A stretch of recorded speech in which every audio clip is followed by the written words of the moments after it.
Welcome to Sunday Assembly. I think you can hear me, is that right? Can everybody hear me? Okay. My name is Jan Tucci and I'm the moderator for Sunday Assembly. You just saw something up there. If David can put it back the other way. Hey. And it's a quote from Flash Dance.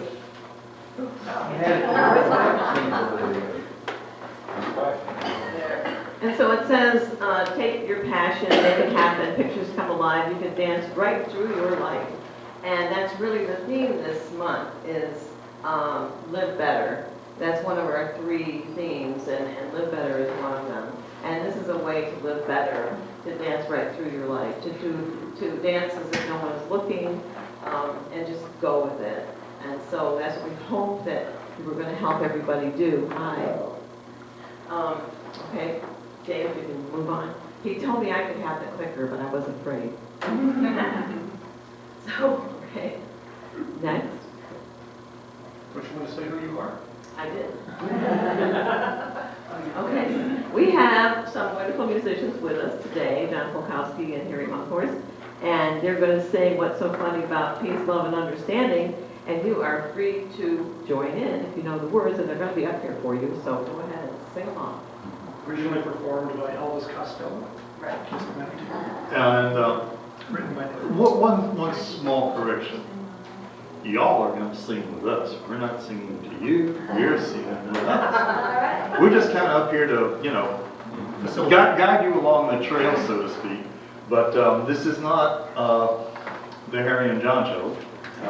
This is y'all's show. So we're just, kind of up here just because if we sat back there, we'd get a bunch of feedback. Electronic feedback, not you guys suck. But if we get that, that's fine. I mean, we both got broad shoulders.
Time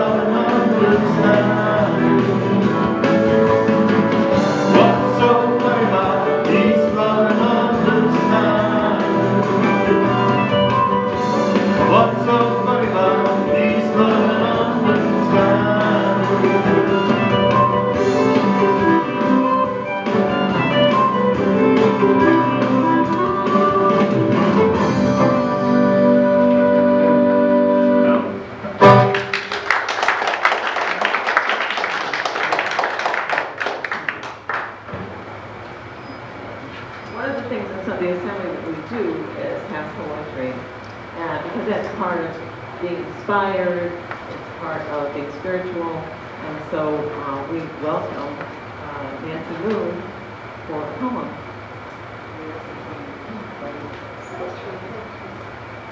Good morning. Good morning. This is number 26 on the program, Kabir, and my Kabir. The darkness of night is coming along fast, and the shadows of love close in the body and the mind. Open the window to the west and disappear into the air inside you. Near your breastbone, there is an open flower. Drink the honey that is all around that flower. Waves are coming in. There is such magnificence near the ocean. Listen. Sound of big seashells. Sound of bells. Kabir says, friend, listen. This is what I have to say. The guest I love is inside me. Let me read just one more, number 36. Kabir. Don't go outside your house to see the flowers. My friend, don't bother with that excursion. Inside your body, there are flowers. One flower has 1,000 petals. This will do for a place to sit. Sitting there, you have a glimpse of beauty. Inside the body and out of it. Before gardens and after gardens. Now I'm going to pause for just a few moments of quiet, silence, and maybe a time to reflect. Thank you.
Begin Hanahan grew up in Gainesville.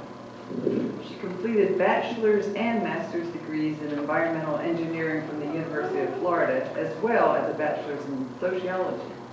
She developed an interest in politics at an early age and ran successfully for city commission in 1996. She served until 2002 when she left due to term limits, but came back in 2004 as mayor. She served 2 terms as mayor. Begin served as campaign manager for a statewide citizens initiative, Florida's Water and Land Legacy, which passed with 75% approval. She has worked on bond issues in a number of Florida cities for land conservation. She has served as president of the Florida League of Mayors, chair of the Alachua County Library District, and currently serves on the boards of FSU's Leroy Collins Institute, U of F's Bob Graham Center for Public Service, the Mayor's Innovation Project, Florida Conservation Voters, and she's president of Alachua Conservation Trust. She has received many honors, including the Susan B. Anthony Award in 2015. Pegeen combines sound decision-making with a passion for the environment. It is indeed an honor to introduce Pegeen Hanrahan, whose topic is local politics, stories from the field.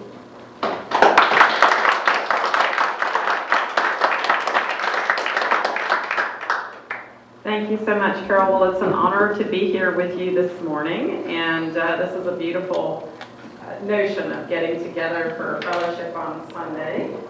Is it okay if I take this out? I'll put it back when I'm done. I just feel confined to be behind the podium. I'm more like Oprah. I like to walk around the audience. So I won't take too much of your time, but I thought this was a fun opportunity in the midst of a rather raucous election season to have a little bit of conversation about what it means for us locally and what we can do locally to try to move our own community forward. One of the things that I think is resonating, at least with me lately, is that sometimes when we watch what's happening on a national or international scale, we feel a little helpless. But in a community the size of Gainesville and Alachua County, one person really can make a difference. And I think we all know examples of that here in our own community. So I want to start with a little survey. Is there anyone here who was born and lived in Gainesville their whole life? Other than me? No one? Well, I see a young lady in the back. Were you born here? I was born in Ohio. Uh-huh. What about the little one? He was at home birth in Fort White, and our house in Fort White. Well, that's close enough. Yes. And I hope hers is an extra special. Congratulations. I saw my own midwife last night, so I love her. And this is actually very typical. Interestingly enough, I was, I don't need to go into all the details as to why, but I was invited to go on a chamber trip to Austin, Texas this week. And they asked the question, there were 50 people in the room, how many of you were born in Gainesville and have lived your whole life there? And only one other person, Mary Alford, and I raised our hands. And interestingly, we were 2 of the 4 in this delegation that had on a Wild Spaces and Public Places sticker. So Adrian Hughes Santos did as well, as city commissioner representing this area. So one of the things that I think is kind of interesting about our community, and I think, it's a challenge, but I think it's also an opportunity, is that we are a very, very diverse community. In the life I've lived, I've had the chance to go to many other university communities, Boulder, Colorado, Madison, Wisconsin, Athens, Georgia, and on and on. And Austin, for example. I mean, that was actually the second Chamber of Commerce trip I've been to Austin. And I always sort of come home and say, to me, we're a more interesting place in many ways, and it is because I think we're a more diverse place. And we think of ourselves as progressive in general, I think, right? Anyone who doesn't? We try, exactly. Exactly, we try. But it's only, and someone used an example actually with Holy Trinity where we go to church, that it only is a progressive congregation when you dump it in a blender and swirl it all up. It sort of leans a little bit progressive. But there are people on either end of the extreme. And I think that's really true here in Alachua County. In fact, a friend of mine after the 2008 election, which was of course a big watershed election, and probably the first time, at least in my political memory, where young people really did get actively engaged in politics and were out campaigning and voting in record numbers, that in Gainesville proper, the sort of the city limits, which is, it's actually a little bit difficult in a big election to get a sense of exactly how Gainesville votes versus the rest of the community, because we have split precincts in which people who are city residents and county residents voting together, and so you have to make some assumptions to sort of pull that data apart. But it looked as though, once you pulled that data apart, that Gainesville proper was about 73% for President Obama, about 73%. But the county, Alachua County, was about 60%. Now Gainesville is about half the population of the county. We're about 130,000 in the city proper, about 260,000 countywide. So to get from 73% down to 60%, that means that outside the city limits, it actually leaned Republican, right? And that's really true, and interestingly enough, it's actually true statewide and nationwide.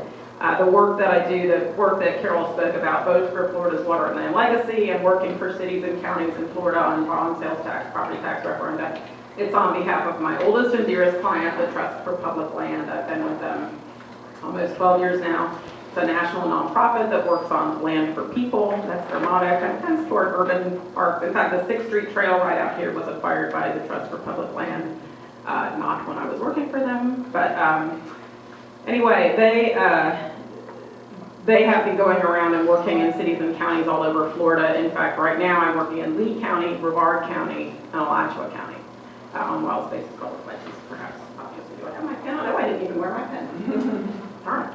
I have some of it on one. But Lee and Brevard are obviously quite conservative places, but they're also relatively environmentally oriented, which is not an unusual pattern to see in Florida. There are lots of counties that are pretty environmentally oriented. But if you look at a map of almost any place on a partisan divide, usually when you look sort of in the core of a city, it's more blue, it's more progressive, and then the further and further out you get, the more conservative it gets. And that's true here as well. I mean, if you look at, I always say the closer you are to University in Maine, the more liberal it's going to be, and the further out. In fact, I've heard, Hutch has made this claim to me, I really don't know if it's true, Commissioner Robert Hutchinson, that the precinct that the duck pond votes in at the Thelma Bolton Center, he claims is the most liberal precinct in Florida. I don't know. He may have made that up. It's possible. It wouldn't be the first time. Our sons would back that up. Yes, it's a blessed thing in my opinion. But anyway, so it's kind of an interesting thing when you sort of look at how our community votes, and then you look particularly at what components make up the electorate. What would you all identify as sort of the key components, you know, the pieces and parts of the electorate here in Alachua County? Anyone? Yes, I'm not sure I understand the question. What would you call the big sort of constituency groups? Those that might vote in different ways? Environmental heads. Environmental heads? Yes. Who else? Religious conservatives. Religious conservative, yes. Who else? College-educated people.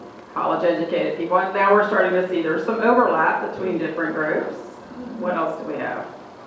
The student population is a big group, but I don't know that they necessarily vote.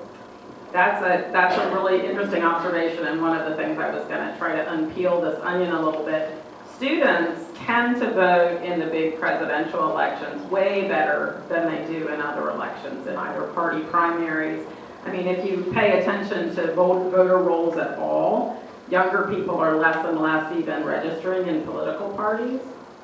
So they don't tend to show up for a Democratic or Republican Party primary.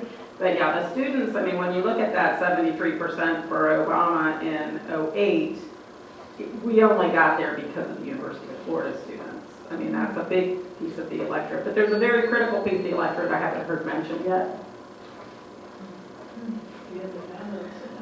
Well, yes, independents. Again, there's a lot of overlap with the students. The African American electorate. And what I would, and obviously, again, there are people who might fall into different pieces of, you know, I mean, I would say I'm both environmental, but also, you know, people don't think of me as a business person, but I've had my own business for 20 years. My husband works for a big business, C.H. Hill, environmental civil engineering firm. So sometimes I say, you know, the big chunks of easily identifiable electorate in Alachua County is sort of the business/conservative, and again, you might have people who are not in business, but they have politically conservative orientation. The university/progressive environmental group, and then African Americans. And African Americans tend to sort of swing a little bit between those two, and that's sort of been our history, at least in my political memory. And I think we're in a particularly difficult time right now, nationally and locally, and the issues are a little bit the same and different in some ways. I mean, I think what we're seeing in the Black Lives Matter movement and some of the work, I was at the Pride dinner a few nights ago, and Mayor Poe was the speaker, and he spoke about, I mean, the topic of his talk was really racial equity and what we're seeing in terms of the divide in the community and the lack of opportunity, particularly that expresses itself geographically in our community on the east side, and the challenges we have before us. And obviously there have been issues not just nationally but locally associated with equity in policing, police violence, meeting community needs in a way that is respectful of all.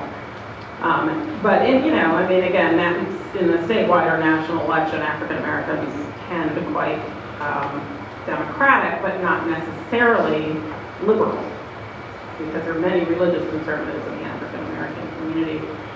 So the thing, bringing it back to sort of what that means when we govern here or when we politic here, it's an interesting thing, and having just come from Austin, they recently changed the makeup of their city commission, and they have a similar commission to ours, a directly elected mayor, currently Mayor Adler, which was actually why I was invited to go, is that I know the current mayor because Gainesville and Austin are both communities that have taken climate pledges, and I was the one who took it in Gainesville, and I know Mayor Adler because Austin is also, we met in Paris at the climate protection, or the climate talks there.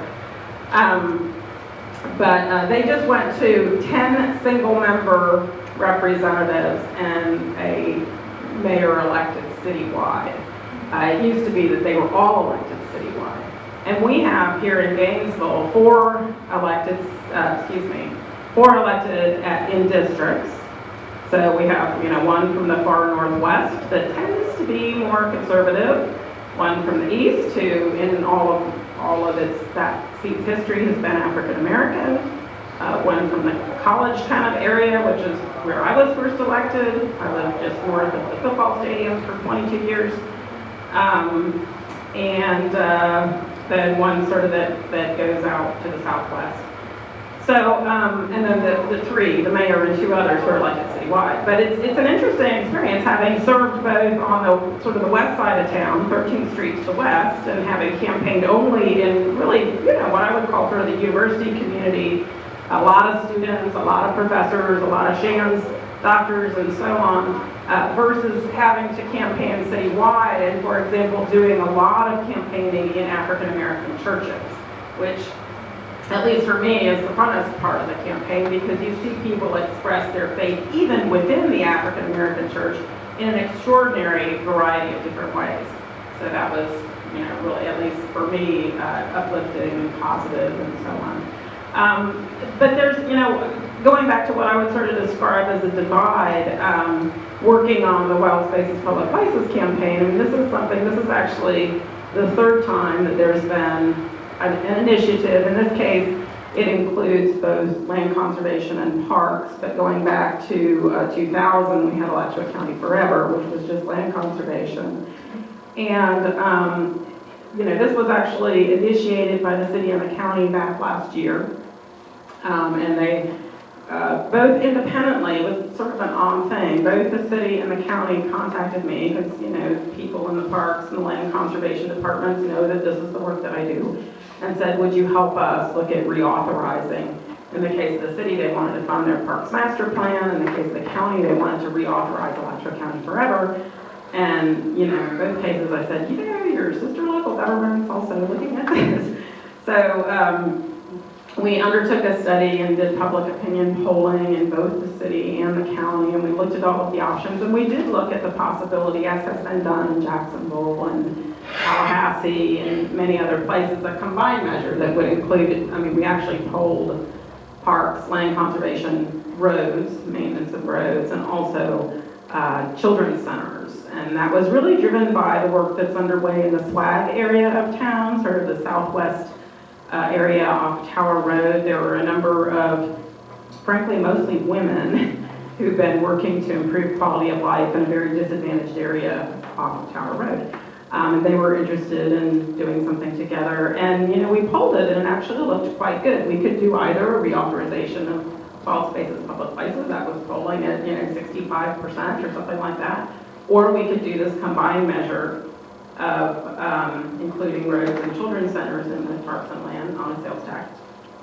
But it was impossible to get the different constituency groups to come together and work in the same direction. And believe me, I tried. I kept calling the chambers saying, the county commission is meeting next week, and if you want anything, including your priorities, you need to come and participate.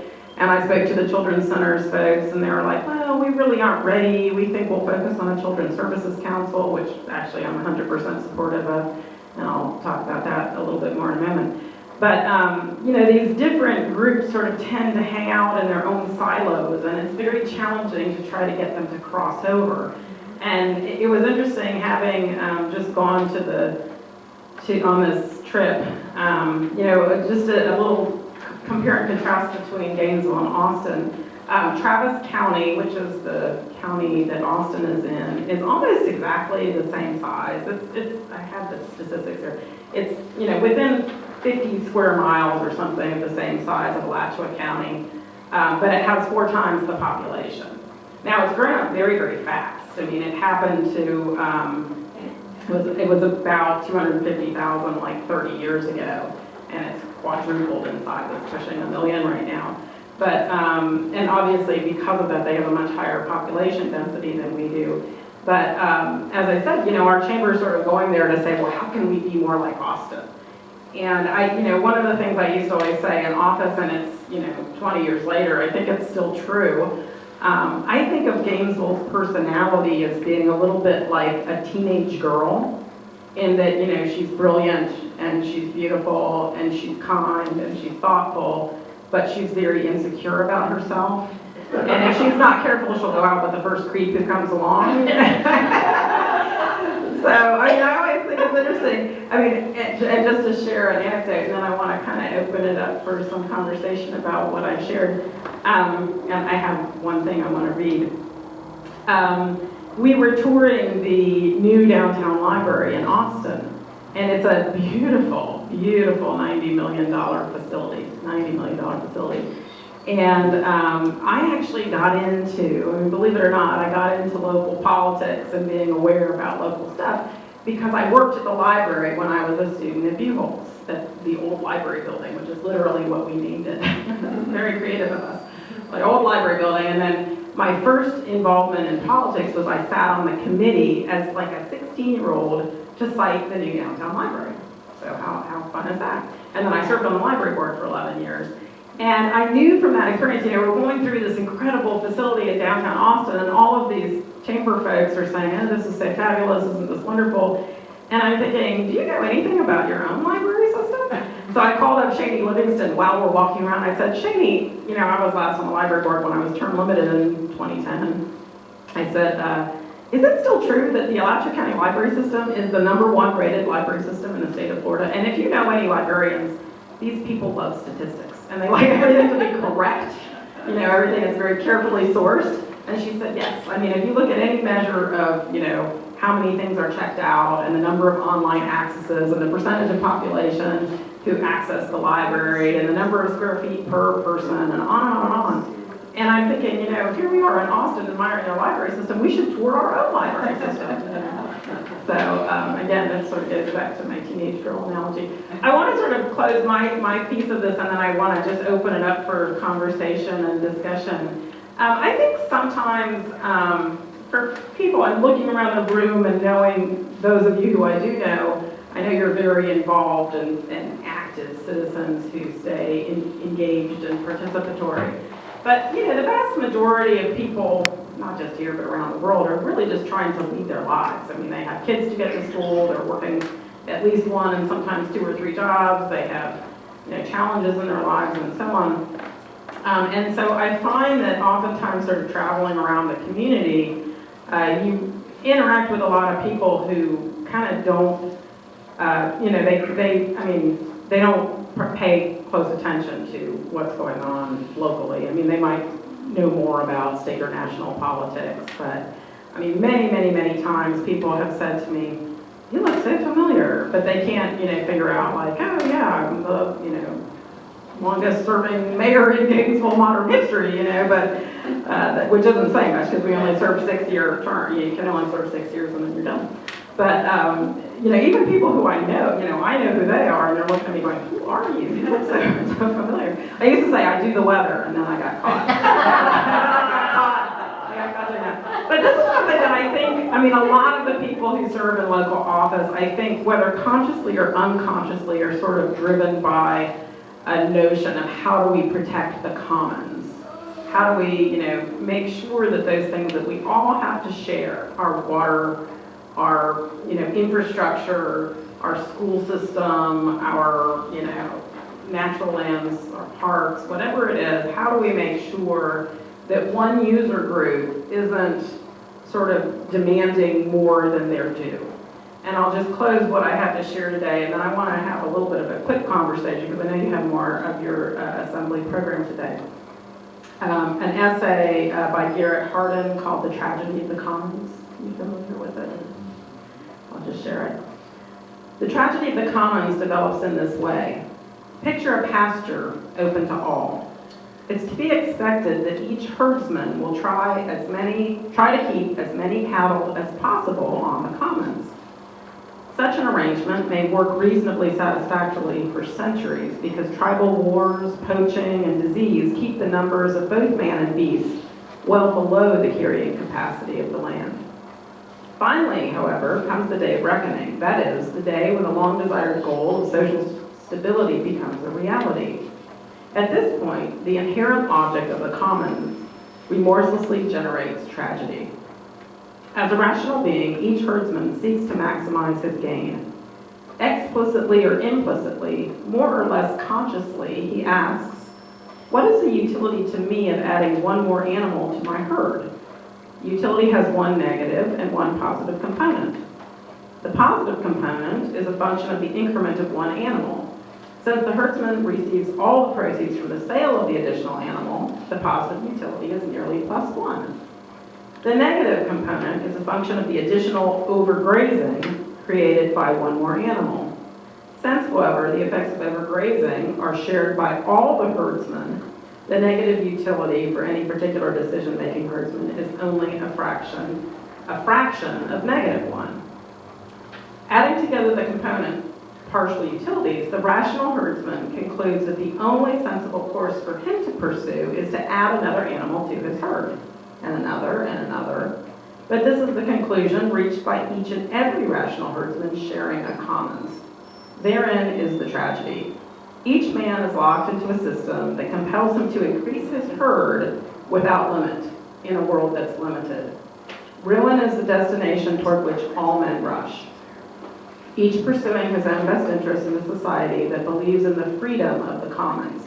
Freedom in the commons brings ruin to all. And the sort of very pedestrian example that I remember using is Gainesville has a relatively strict sign code, which I think you notice when you go out of town and you see just sign litter everywhere. You're thinking, what is it? And if each business were allowed to put up the largest sign they could possibly put up, they might benefit themselves, but overall the community is being diminished, and the quality of the place and the way it looks and the feeling it projects is being diminished. Now, there's a limitation to what a government can and should do with respect to creating a good commons, because at the end of the day, you do want people to have businesses, create jobs, live in freedom, and so on. But it's that balancing act of trying to figure out what's right and understanding that, again, we don't all come from the same perspective. I mean, one of the things I shared with a friend recently is it's not at all unusual, particularly when I was in office, but even today, you know, you speak, I mean, I spoke at the Gay Pride event the other night, and then I was on the chamber trip, and then I come here, and then this afternoon they're putting the name on the Josiah T. Walls building, and there isn't that much crossover in different groups in the community.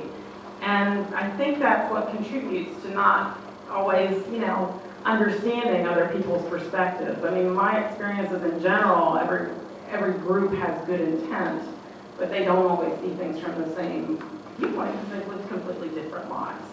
I don't have to worry about what happens when I get pulled over by a police officer. More often than not, they will know who I am, right? Actually, I was with pull over in Stark, and he said, "Aren't you somebody?" I said, "I like to think so." Did you tell me you do the weather? I do the weather.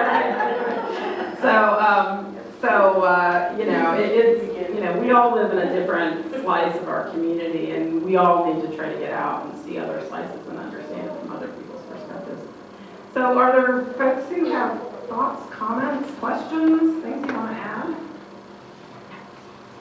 Following this event at UUF is the climate change faster fair, the Eco. And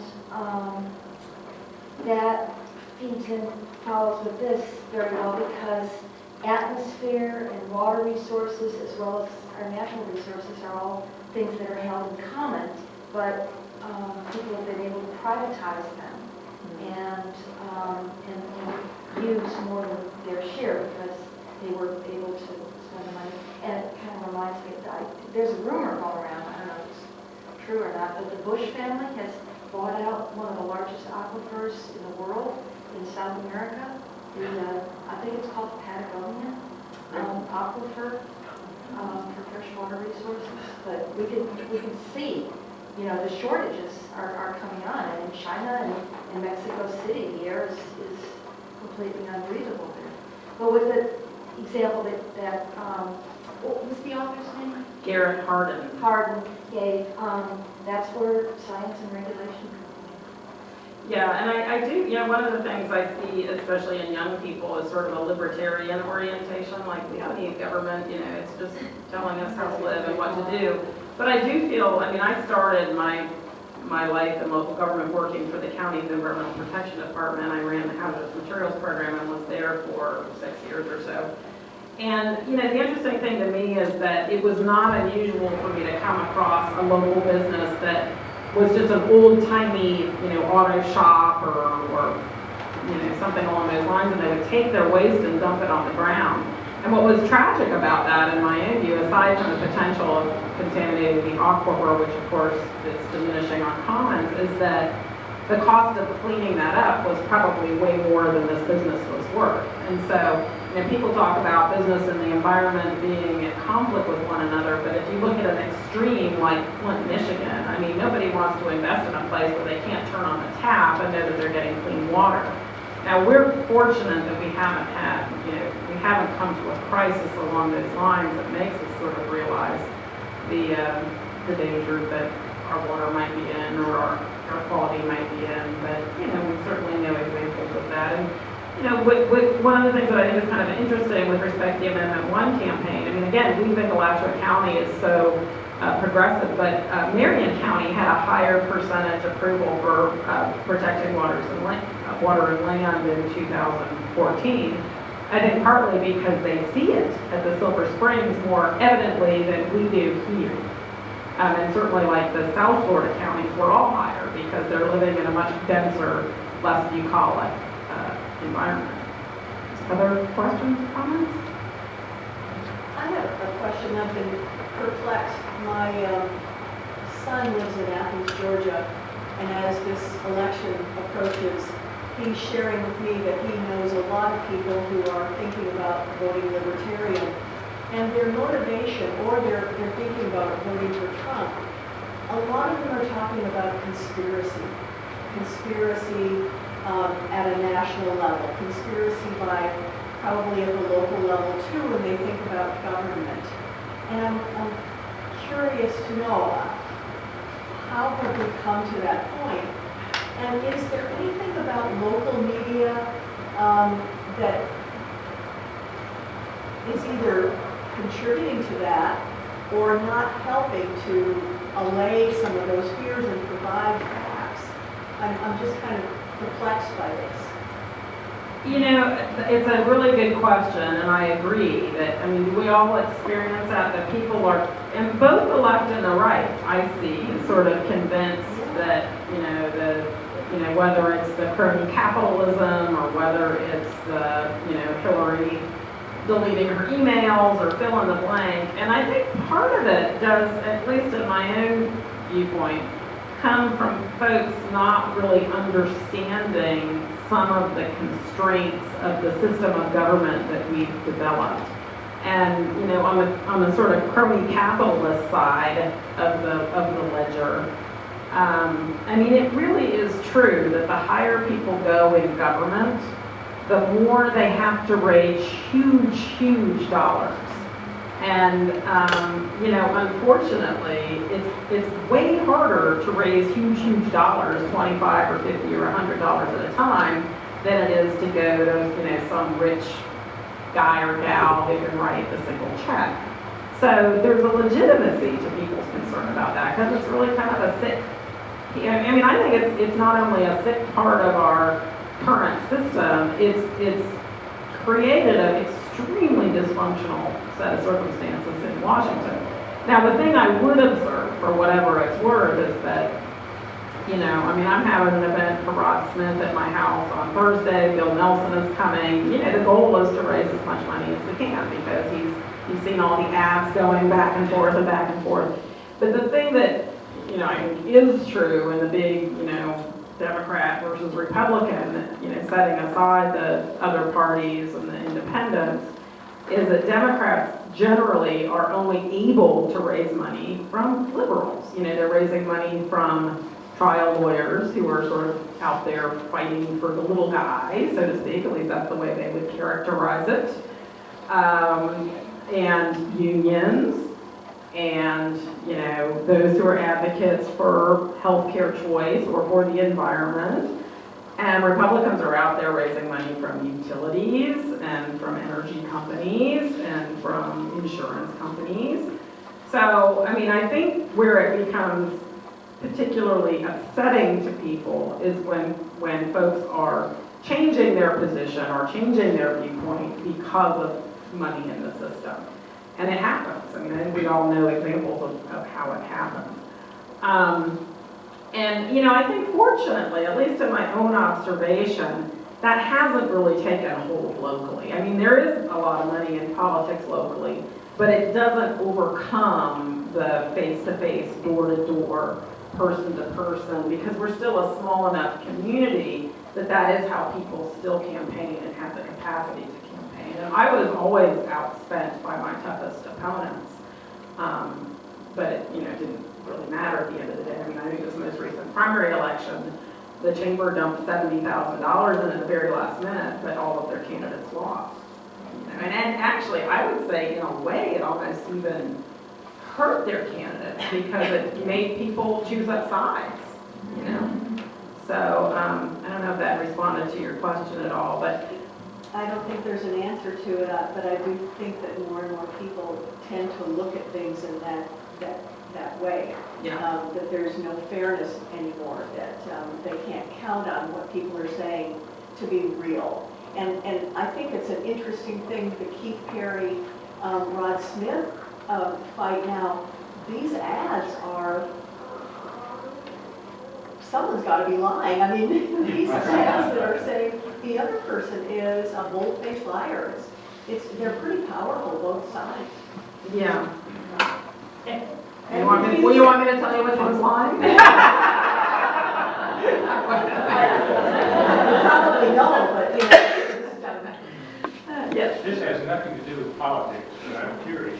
Have you heard of Sunday Assembly before, or do you know anything about it? What do you think about it? I had heard of it. I didn't know a whole lot about it. I mean, I knew it was sort of folks who, you know, are not necessarily religious per se, but believe in the value of community and getting together and having that spiritual experience. I think it's a great idea. It's very positive. I mean, there was a book written some number of years ago that got a lot of airplay called Bowling Alone.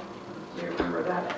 And it was sort of about the lack of, or the loss of those, you know, luncheon groups and bowling leagues and different things. And, you know, you do, I mean, it is a challenge of, you know, if I go to the League of Women Voters or even the Sierra Club or something, it's, you know, it looks like this crowd. I mean, it's not unusual to feel like a younger person in the crowd, and I'm 50.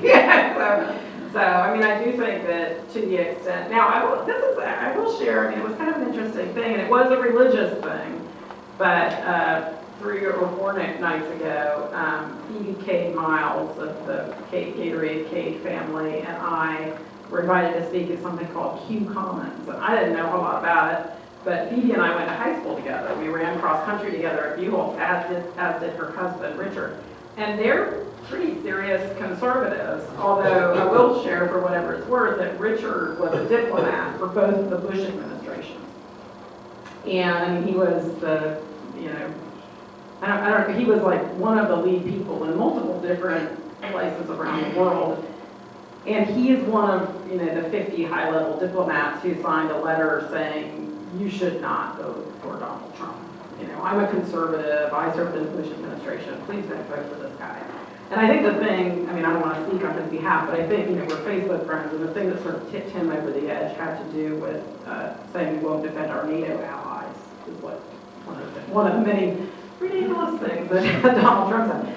So, but that Hugh Commons was very young, actually, but it was both liberal and conservative people of faith talking about sort of their opposing views on issues, very well attended, broad age range. The two pastors involved are quite young. One owns the Bull, which is a bar. I think this is interesting. But we were talking about the Depot Park, which was a big initiative of my first 2 terms in office, but kind of took only 20 years to make happen. And then the Cade Museum, and the fact that, Phoebe shared that the Cade family had originally planned to put it out on Archer Road, but because she knew me, she contacted me and said, do you have a better idea? And I said, oh, do I have a better idea of that? So, but it was interesting to see. You do sometimes now, among younger people, see sort of this craving of community and this desire to, come together for something bigger and better than themselves. Anything else? Well, thank you. Thank you so much.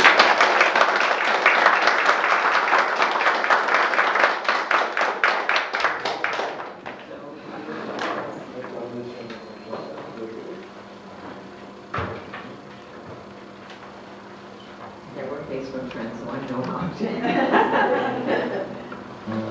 I'm going to sing again, and in the meantime, while we're singing, we do have to pay rent and all that sort of thing. So if you would pass the hat, and anything you can put in there is great, we love it. And we're going to hear from John and Harry this time. Revolution, which I think is something a lot of you will recognize. So sing along together.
I have some brochures that are on the counter there. One of them is called Confused. Let's see here.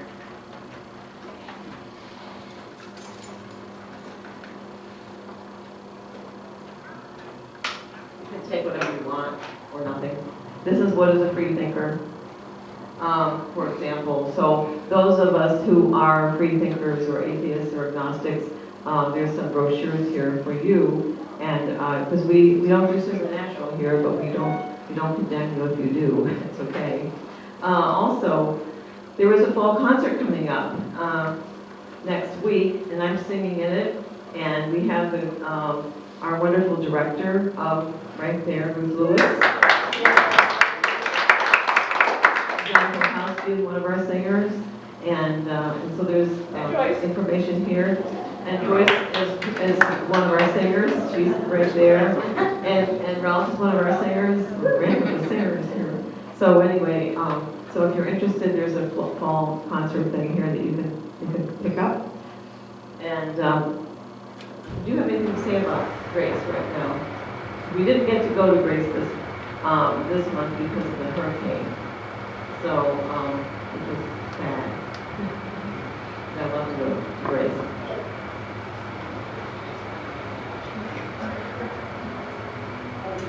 Even though we didn't get to go and help prepare and serve, we did supply the dinner. It was a week out of our treasury. We paid for a whole dinner. They have volunteers in-house that took over for us. But we hope to do it again because it's a fun thing to do. It helps out Grace Marketplace. They depend a lot on volunteers. The other thing that I want to say is I go every Wednesday for breakfast, and I have a group of people, several who are here, who prepare cooked eggs. I started to do that because when I began, right in the beginning of Grace Marketplace, I found that they didn't have any protein for breakfast. Everything was donated, and what was donated was very sugary donuts and bagels. So I was able to fortunately appeal to people and they came forth. And so we supply eggs every fourth Wednesday. The person who is doing the eggs for the fourth Wednesday will be out of town. So I'm appealing for people to cook eggs. Let me know, and then I'll talk to you. Eggs right now at Publix are 99 cents a dozen, which is good. So if you could, boil 2 dozen eggs or 3 dozen eggs, if you can't afford it, I've got money in my pocket, I'll give you money to buy the eggs. So let me know, I'll be here after the service. And I've already had 2 people who have stepped forward, but I could use 1 or 2 more, okay? Thank you. We fix 120 eggs a week. Yes, a lot of eggs, and my husband's one of the people who does it, and sometimes he does a tremendous amount of eggs. I buy them in the store, and one time I had 2 big flats of eggs, and this woman behind me said, "You must really like eggs." And I said, "Well, they're for the homeless," and she said, "Here's $10," and she paid for the eggs, which I thought was really terrific. So I've put it forward since then, so that you guys know it's working. Some of you might have a card. I don't know whether any of you have these cards here, but these cards let us know who you are, let us know what you like. On the back, you can put down if you know of a good speaker that you'd like to hear or a topic that you'd like to hear. Also, if you are a speaker, we'd love to know that. Do you have something that you talk about? I've even talked on education and things like that as a teacher, so I know I can do that. So I bet you there's somebody out there who can do the same thing. So tell us about yourself. We're also participating in the Pride Parade, and we're going to be assembling at noon. We have a fabulous banner that was made, and we're going to hit you with our banner. And we'll assemble at noon at West University Avenue and Southwest 7th Street. And then we have a table at Pride Parade as well. Most of us are big supporters of the Pride Center, and so we want to support that. And there's a sign-up thing from Carol has it. If you're interested in marching with us, or if you're interested in sitting at the table, that'd be great. Okay. Use it. And so we have our last music, which is Day is Done, and it is. And then we have lunch in this room. You're welcome to stay. We will set up tables magically, and everybody can stay and have a nice meal. Somewhere. We got way ahead. Somewhere, okay. Okay.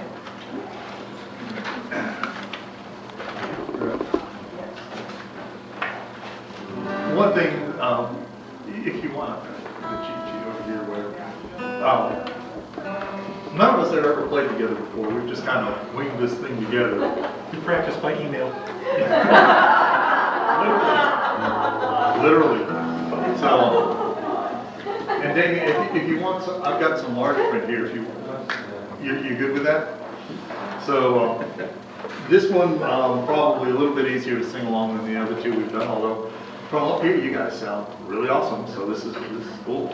John, can it be turned down a little bit because we can't hear you real well? You can't hear me? Yeah, it's so loud over here.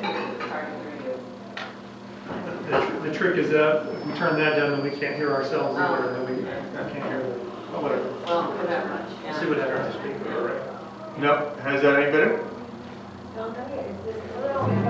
Okay, yeah, that's Can right. we just turn the speaker around? Then you'll create a feedback. That would not be a good idea. Okay. And in a small room like this, as lively as this is, that's kind of a battle we fight with it.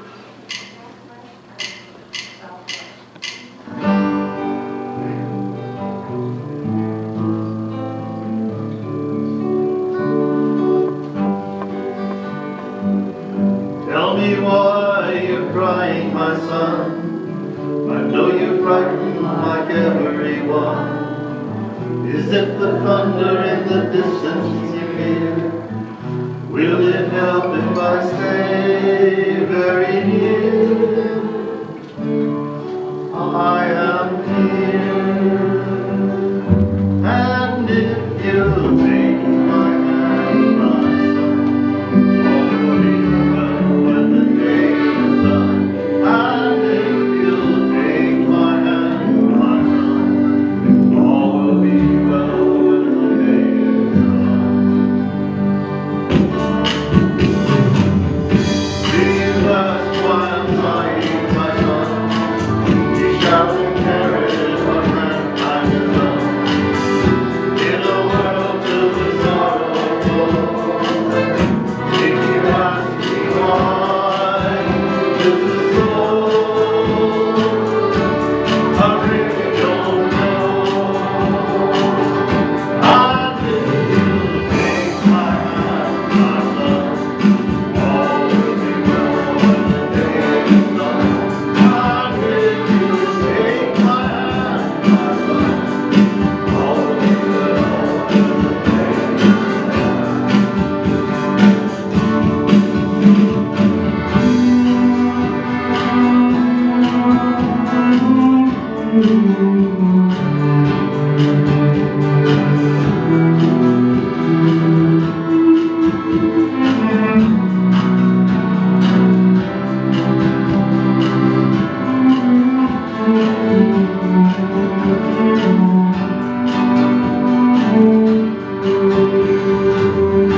Tell me why you're smiling, my son.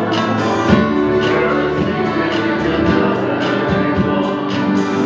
Do you know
volunteered in the very first planning meeting that we ever had with his accordion, walked in the door, and he's been with us ever since, so we really appreciate it. Speaking of planning, we have about 13 or 14 members of our planning committee, and they do this together. I know we don't have a great turnout today because of the weekend and people are away, but they do a fantastic job, and I appreciate them, all of them. Thank you so much. So we're at the end of our program today, and you can come and eat. So, Yeah.